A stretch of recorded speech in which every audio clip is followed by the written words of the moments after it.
어머니 화나신 거 아니시죠? 네, 제가 초등 어머니들한테 항상 부탁드리고 싶은 것 중에 하나가 네. 수학 채점할 때 많이 화가 나세요. 근데 기준점이 너무 높아요. 어. 그러니까 예를 들어서 애가 진짜 10문제를 풀어서 10문제를 다 맞을 수 있는 아이라도 그 자리에서 바로 지적하잖아요. 네. 그럼 얘는 채점 받는 행위 자체가 기분이 안 좋아져요.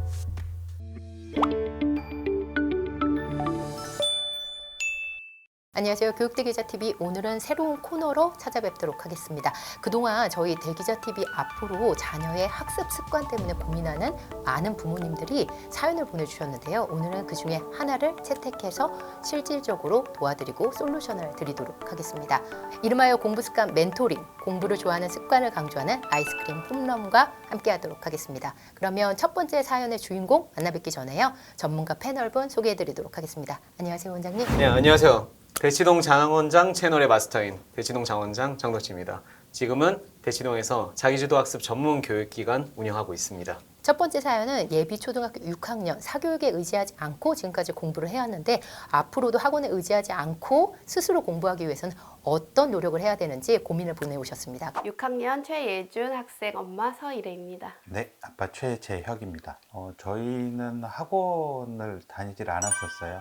그러니까 태권도는 다니고 있고 피아노 잠깐 다녔던 거 그게 학원에 대한 부분은 다였는데 이제 집에서 공부를 계속 시켰고 이제 6학년이 돼가고 아이가 곧 사춘기에 들어갈 텐데 지금 습관에 대한 부분이 학습 패턴에 대한 부분이 잡혀지지 않으면 사춘기까지 오고 나면 이제 또 골이 깊어질 것 같아서 방과 후에 집에서의 좀 일과 뭐 간식 먹고 뭐 국영수 예를 들어 뭐 화요일은 사회과학 뭐 이런 식으로 스케줄을 짜놓고 문제집 몇 장 하고 채점도 사실은 아직까지 스스로 하게끔 해야 하는데 아직까지 제가 채점을 하고 어떤 문제를 틀렸나 보고 다시 풀어봐 그렇게 하는 방식으로 하다 보면 그냥 2시간은 그냥 훌쩍 가버리는 것 같아요. 사실 채점하는 습관도 사실은 혼자 했으면 좋겠어요. 스스로. 오답이 있으면 어떻게 하세요? 3번을 틀리면 3번 다 생각해서 다시 고쳐와 다시 고쳐와 하고 있어요. 남편은 틀리면 바로 자기 본인이 설명해주고 이 틀렸어 이거 이래서 이렇게 이거야 설명을 해주는데 제가 그 부분에 대해서도 많이 의논은 했어요. 왜 한 번 틀렸을 때 당신이 설명을 해줘. 한 번 더 생각하게 해봐. 끝까지 풀 수 있을 때까지 좀 둬봐. 그게 3번이고 4번이고. 근데 그게 어느 게 맞는지 모르겠다. 네, 그게 어떤 게 진짜 끝까지 너가 혼자 생각해봐. 이게 맞는 건지. 맞아요. 그리고 과목별로 좀 세세하게 여쭤보려고 하는데 본인이 좋아하는 책을 자꾸 편독을 하려고 하는 습관이 있어서 앞으로 저는 다양하게 책을 문학, 비문학 이렇게 다양하게 읽었으면 좋겠는데 너무 자기가 좋아하는 책만 이제 편독을 하다 보니까 그 습관이 조금 앞으로도 영향이 있지 않을까. 학교에서도 실질적인 어떤 시험이나 뭐 모의고사 형태나 아니면 수준별 이 학습에 대한 어떤 평가 내용들이 이제는 없다 보니까 과연 우리 아이가 그럼에도 불구하고 전체적인 수준이 어떨까? 그냥 학교에서 학교 끝나고 이제 방학 때 받아오는 소위 한 학기에 대한 결과물에는 그냥 잘함으로는 나오는데 이게 수준으로 치면 대략 어느 정도일까? 교육대기자TV 공부습관 멘토링으로 저희의 고민을 해결해 해결해주세요. 주세요. 6학년 되기 전에 대부분 학습 고민이 시작되는 순간 습관 어떻게 잡아야 되는지 고민되는 순간 그냥 학원에 보내는데 지금까지 굉장히 잘하셨던 것 같아요. 네. 근데 대부분 예비 중을 들어간다는 생각이 굉장히 강하신 것 같아요. 네네네. 재미있는 맞아요. 게 고등학교 올라갈 때는 예비 고1이라고 얘기하는 건 중3 끝날 때쯤인데 네. 초등학부모님들은 초6 올라갈 때 예비 중1이라고 얘기하시더라고요. 그러네요. 예비 중이라고 얘기하더라고요. 예. 그러니까 그걸 더 되게 실감을 엄청 하시는 것 같아요. 우리 아이가 지금 어떻게 공부를 하고 있는지 직접 보면서 말씀을 네. 나눠볼게요. 우리 예준이가 나왔네요, 이제. 여기서 포인트가 있습니다. 핸드폰이 옆에 있어요. 스마트폰. 공부하는데. 아무리 뭐 이게 진동이든 무음이든 꺼놓든 스마트폰이 옆에 있으면 방해 요소가 되죠. 방해 요소가 네. 되는 거죠. 네. 특히 자기주도 학습일 네. 때. 근데 부모님들이 최초에 좀 간과하는 부분, 왜냐면 스마트폰이 있으면 뭐 모르는 거 찾아보고 뭐 네. 스탑워치를 저거 대신 쓰고 이러면서 저 툴로 모든 걸 좀 더 해결할 수 있으니까 네. 네가 학습할 때 적극적으로 써봐 이러면서 좀 놔두시는 경우가 있어요. 그거는 희망사항 아니신가요? 맞아요. 절대 그렇게 안 되죠. 네네. 스마트폰은 반드시 안 아예 보이는 대로. 아예 방 밖에 있는 게 사실은 더 좋아요.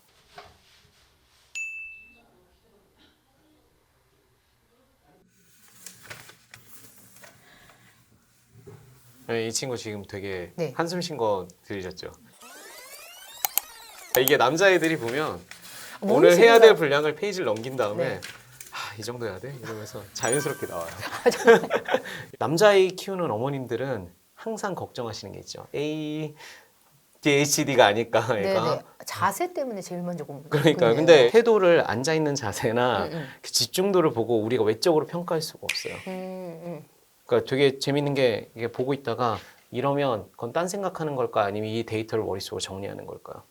그 우리가 평가할 수 없기 때문에 그렇죠. 태도를 보고선 자세 똑바로 잡아 허리 펴 계속 이걸 너무 지속적으로 지적하면 오히려 얘가 그 자기의 생각의 흐름을 만드는 게 흐트러질 가능성이 돼요.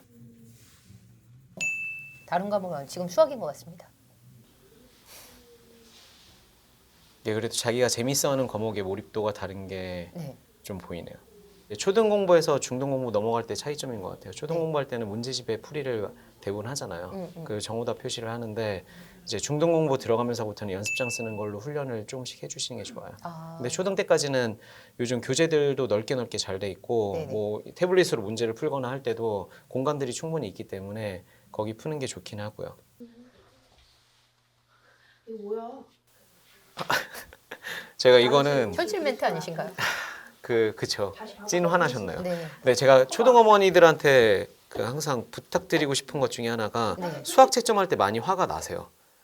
근데 기준점이 너무 높아요. 그러니까 예를 들어서 애가 진짜 10문제를 풀어서 10문제를 다 맞을 수 있는 아이라도 그 실수라는 거는 패턴상 드러날 수밖에 없거든요. 얘가 예를 들어서 숫자를 항상 잘못 쓰는 패턴이 있거나 그런 패턴이 드러났을 때 그 패턴을 찾아서 얘기해주고 그걸 문장화시킨 다음에 같이 논의해보는 건 좋은데 그 자리에서 바로 지적하잖아요. 네. 그럼 얘는 채점 받는 행위 자체가 기분이 안 좋아져요.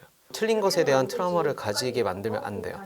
저는 그게 너무 중요한 포인트 같아요. 특히 초등학교 때는 왜냐면 좀만 잘하면 거의 다 많이 맞거든요. 네네. 그러니까 부모님들 기준이 뭐가 100점이어야 되지 않나? 처음부터 안 틀려고 기를 쓰는 게 아니라 틀려도 괜찮은데 그 틀린 것에 대한 다음번에 복구 그리고 다음번에 이런 패턴을 많이 틀리지 않겠다는 생각을 가지는 단계까지 넘어가야 되는데 네네. 평가를 확 해버리면 이 생각을 안 하겠죠. 지금 학습 고민을 좀 네 가지를 좀 정리를 해보면요. 네. 첫 번째는 지금 사교육을 하고 있지 않고 태권도 학원만 다니고 있기 때문에 학교 위주로만 진도를 나갔을 때 이게 막연한 불안감이 있다. 이래도 되는지 그리고 앞으로도 학원에 의지하지 않고 싶은데 그러려면 어떤 자기주도 학습의 노력이 필요한지 이게 첫 번째 고민일 것 같고요. 네. 아이가 문제를 틀렸을 때 부모가 어떻게 오답을 체크하고 보완하게 하는 게 아이한테 효과적인 지도일지 이 부분이 두 번째고요. 세 번째는 학습 계획을 부모님이랑 지금 같이 어머님이랑 같이 짜고 있는데 이제는 스스로 짜야 되지 않을까? 네 번째는 독서에 대한 고민은 요즘에 초등 부모님들 다 같이 고민하시는 것 같아요. 독서를 지금 아이가 그럼에도 불구하고 어느 정도는 하고 있는데 좀 편독이 있는 것 같다. 각 영역에서 좀 한 가지씩만 제가 포인트를 더 잡아드리면 네네네. 사교육 기준으로 아이의 실력을 측정하는 건 사실 초등 기준에서 저는 되게 힘들다고 말씀드리고 싶어요. 그러니까 사교육 기관에 가도 레벨 테스트라는 게 대부분의 경우에는 특정 과목이나 또는 홍보 마케팅 수단으로 쓰이는 경우들도 너무 많기 때문에 그걸 맹신할 수도 없죠. 그러면 결국은 이제 초등에서 자기주도 학습의 틀을 만들어줄 때 되게 중요하게 봐야 되는 요소가 있어요. 네. 그러니까 저는 한 5가지 네. 메인 요소로 보는데 자기주도 학습을 위한 필수 요소로 저는 공부 내공 5원소라고 얘기하거든요. 그래서 일단 문해력, 그리고 네. 암기력, 암기력. 사고력, 그리고 이 능력치를 적용할 수 있는 공부 습관, 그리고 공부를 질적으로 하는 공부 태도. 공부 태도. 네, 그러니까 그냥 국영수를 기준으로 학습을 키우는 게 아니라 이 5가지를 어떻게 키울지를 더 생각하시는 게 좋을 것 같아요. 그러니까 기준점이 없으면 사실 아이한테 뭔가 막 강요하고 안 되고 스트러블이 생겨서 결국 막 전문가 찾아간다고 하지만 네네. 이 5가지 툴이 정확히 잡히면 사실 중학교, 고등학교 올라가서도 굉장히 잘할 수 있거든요. 지금 만약에 학원을 다니고 있더라도 이 5개가 없으면 무조건 다시 문제죠. 보완하는. 네, 국어학원은 다녀도 문해력 못 만들었으면 예. 다닐 필요가 없는 거고요. 결과적으로는 자기주도 학습을 부모님들이 만들고 싶은 거잖아요. 그렇죠. 그러니까 수학의 최종적인 오답을 만들어가는 것도 약간 단계별이면 좀 더 좋을 것 같아요. 그러니까 제가 자전거에 비유해서 부모님들한테 설명을 많이 드리거든요. 네. 원래 세발 자전거 타다가 두 발 자전거 타는데 예. 그 도움의 단계들이 있잖아요. 그러니까 세발 자전거에서 바퀴 있는 걸로 타게 하는데 처음에 방향도 못 잡잖아요, 애들. 그렇죠. 네. 그러면 밀어주기도 해. 그 다음에 방향 잡아줘. 또는 두 발 자전거로 바꿨을 때 보조바퀴 뗐을 때도 잡아줘. 이런 단계들이 있거든요. 그래서 저는 세발 자전거 타는 것까지가 이제 채점하는 거 해주는 거. 네, 그 다음에 두 발 자전거 넘어가는 순간부터가 그 채점하는 걸 빼셔야 돼요. 그리고 이제 관찰자 입장으로 넘어가시는 게 필요해요. 그러니까 채점을 안 한다고 부모님이 네가 알아서 채점해 하고 아무 보지도 않고 그냥 내버려 두잖아요. 네. 그럼 자기 기준으로 그냥 점검하게 돼요. 하겠죠, 아이가. 그리고 심지어 속이는 것도 아이들이 정말 나빠서가 아니라 네. 지금 빨리 놀고 싶어서. 아, 그렇기도 하고, 이거 아는 거 틀린 거야 하면서 동그라미 그리고 거잖아요. 자기가 살짝 고쳐서 맡겨요. 채점하는 과정을 지켜보는 거를 초반에 좀 해주셔야 돼요. 네. 세 번째는 학습 계획을 아이가 스스로 짜기 위해서.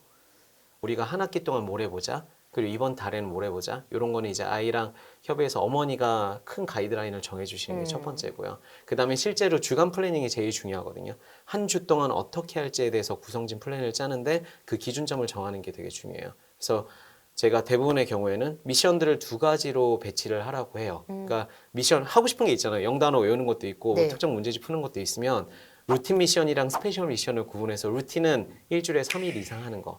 좀 꾸준히 하는 거. 그리고 스페셜 미션은 하루 이틀 좀 집중해서 이날은 과학 동영상 보고 공부하기 이런 식으로 집중하는 미션들을 좀 구분한 다음에 배치를 같이 하는 거죠. 그러니까 배치해보는 걸 같이 해보지 않은 이상 아이가 먼저 배치하는 경우는 없어요.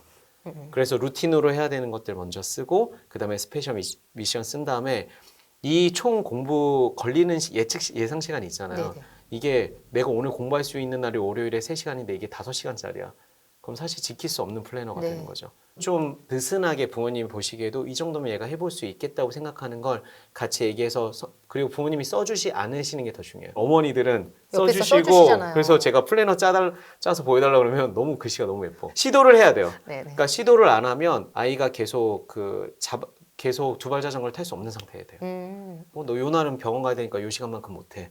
이런 식으로 현실적인 플래너를 같이 만들어주는 거죠. 그게 그 단계가 있고 그 다음 단계 돼야 이제 아이가 그걸 또 한 3개월에서 한 6개월 아이마다 좀 다르겠죠. 예. 해야지 그 다음 단계에서 이제 자기가 기준점을 가지고 플랜을 짜게 돼요. 그러니까 오늘부터 네가 짜봐. 이거는 말이 안 되는 거죠. 네, 많이 던지세요. 왜냐면 특히 초등학교에서 중학교 올라갈 때 겨울방학 때 그렇게 많이 던지시더라고요. 이제는 네가 중학생이야 이러면서. 언제까지 엄마가 해줘야 되니? 네. 그 오답을 이분들이 고민하시는 거는 부모님이 아빠랑 엄마랑 오답을 대하는 태도가 너무 다른 것 같아요. 틀렸을 때 이제 대응하는 게 첫 번째 방식은 틀린 문제를 다시 풀려서 과연 얘가 풀 수 있는가. 그러니까 아예 개념이 없거나 뭐 너무 많은 복잡한 내용들이 들어있어서 얘가 아예 시간을 줘도 못 풀 가능성이 높으면 사실 그걸 2차 풀이하는 거는 의미가 없죠. 그런데 얘가 요거는 얘가 연산 실수를 했다거나 네. 조금만 포인트만 하면 다시 풀어볼 수 있고 좀 고민을 해도 돼. 그래서 이걸 풀어낼 가능성이 있다 그러면 2차 풀이 시키는 게 좋아요. 그렇다고 해서 이걸 무한대로 기준을 설정하지 않으면 계속 무한대로 시키시는 분들 그렇죠. 있잖아요. 네. 너 오늘 밤 샌다 이러고 부모님이 예. 갑자기 날 잡고 그러시는 날들이 있어요. 그러면 수학 트라우마 생겨요. 그러니까 어떻게 보면 기준점을 아이랑도 정하는 거죠. 우리가 채점을 했을 때 네. 내가 보기엔 네가 충분히 맞출 수 있을 만한 문제는 우리가 2차, 3차까지는 시도할 거야. 어. 그 다음에 헷갈리면 우리가 볼게. 그래서 지금은 2차, 3차 이런 기준점을 같이 어머님, 아버님이 둘 다 정하는 게 좋아요. 그리고 문제 양도 정해야 되겠네요. 그쵸. 한도 끝도 없이 그런 2차, 3차까지 하더라도 그게 너무 그쵸, 많으면 그쵸. 과부하니까. 그렇죠. 근데 최초의 문제 세트 자체가 정해져 있는 게 사실은 플래닝 할 때 이미 잡혀 있어야죠. 예준이 같은 경우에는 혼자서 지금 공부를 하고 있는데 이랬을 때 막연한 불안감이 좀 있으신 것 같아요. 그쵸. 이걸 좀 덜어내기 위해서 실질적인 도움을 주신다면요? 뭐 습관을 만들기 위해서 뭐 플래너를 짜고 뭐 이런 것들도 너무 중요하고 그 방법론들도 제가 계속 말씀을 드렸지만 이제 툴이 요즘은 너무 좋은 게 많아요. 그래서 저는 뭐 스마트 기기도 그렇고 네네. 애플리케이션도 너무 잘 돼 있는 게 많은데 고등학교 올라가면은 이제 사실은 좀 정교한 툴들이 좀 더 많아지는 것 같고 초등 때는 이 스마트 기기들이 세트들이 굉장히 잘 돼 있더라고요. 그래서 저는 추천드리는 건 아이스크림 홈런 같은 저희랑 오늘 캠페인을 그쵸. 같이 하는. 아, 네, 그렇죠. 자기주도 학습 습관이라는 게 결국은 꾸준히 하게 도와주는 거거든요. 근데 꾸준히 하게 도와주려면 시각화된 툴들이 있으면 너무 좋아요. 근데 여기 이제 습관나무 같은 경우에는 자기가 공부한 성과들이 이렇게 열매처럼 맺혀지고 네. 그다음에 숲을 막 만들 수 있고 이래서 그게 자기주도 학습의 어려운 부분이 동기를 계속 끌어올리기가 그쵸. 어려운데 그쵸. 이렇게 어떤 보상에 대한 시스템을 줬었을 그쵸. 때 그게 좀 보완되는 차원이 있잖아요. 특히 오늘의 학습이라고 해서 학습 계획 오늘의 할 분량들을 사실 부모님이 정하는 부분에서 싸우는데 맞아요. 일단 그 습관이 정해지기까지 오늘의 학습을 좀 활용하면 이게 어느 정도 오늘 내가 해야 되는구나. 그쵸. 이게 쌓이다 보면 그쵸. 습관이 되는 거잖아요. 그렇죠. 제가 플래닝 짤 때도 단계별로 도와주려고 했는데 그 부모님이 열정적으로 하실 수 있는 분들은 그렇게 네네. 도와줄 수 있지만 그게 계속 맞아요. 모든 분들이 다 할 수 있는 건 아니잖아요. 특히 학년이 어릴 때는 좀 더 이제 툴들을 많이 이용해서 많이 해보시면 조금 더 편하게 이제 교육을 시킬 수 있지 않을까. 예준이 같은 경우에는 독서가 지금 편독 때문에 고민을 하시는 경우인데 네. 많은 친구들은 아예 읽지도 않아서 고민하는 경우잖아요. 네. 그랬을 때 독서 챌린지라고 해서 아이스크림 홈런에서 매일매일 어느 정도 분량을 읽어야 되는지 추천해주고 이런 프로그램도 있어서 이 부분을 좀 활용해 보면 독서에 대한 습관도 어느 정도 조금 유용하게 잡히지 않을까. 그렇죠. 저도 그 기기에서 제일 눈여겨본 부분 보고 깜짝 놀란 네. 그림이 있어요. 네. 내 수학의 머리를 막 약간 그려놓은 것처럼 이렇게 예, 예. 세포들이 이렇게 떠 있더라고요. 수학의 세포들 이래가지고 유미의 세포들 아니에요? 근데 너무 개념을 잘 네네. 차용해서 쓴 게 네네. 내가 어떤 부분이 약하고 강한지를 이렇게 눈에 시각화돼서 보여주고 내가 문제를 심지어 풀고 틀린 게 있으면 그 오답 노트 따로 만들어준 거 되게 귀찮잖아요. 실제로 오답 노트만 잘 만들어줘도 학원이 잘 운영되는 경우도 있거든요. 근데 그거는 사교육비를 들여서 안 해도 내 아이 맞춤 오답 노트가 나오고 플러스로 너무 좋은 게 틀린 문제에 대해서 유사 문제를 내가 제시하는 게 사실 힘들어요. 부모님이 뭐 문제집 10권 사놓고 뭐 요 그렇죠. 파트만 틀렸으니까 네네. 풀어 이러면 문제집 값도 엄청 들잖아요. 사실 그런데 그걸 데이터베이스로 AI가 얘한테 맞춰가지고 찾아준다는 건 요즘 기술들이 너무 좋아졌다는 게 딱 체감이 되는 것 같아요. 아이스크림 홈런과 함께한 공숙한 멘토링 첫 회를 기념해서요. 저희가 구독자 이벤트를 특별히 준비했습니다. 더보기란과 고정 댓글 통해서 자세히 소개해놨으니까요. 많은 분들 참여해주시고 많은 혜택 받아가세요.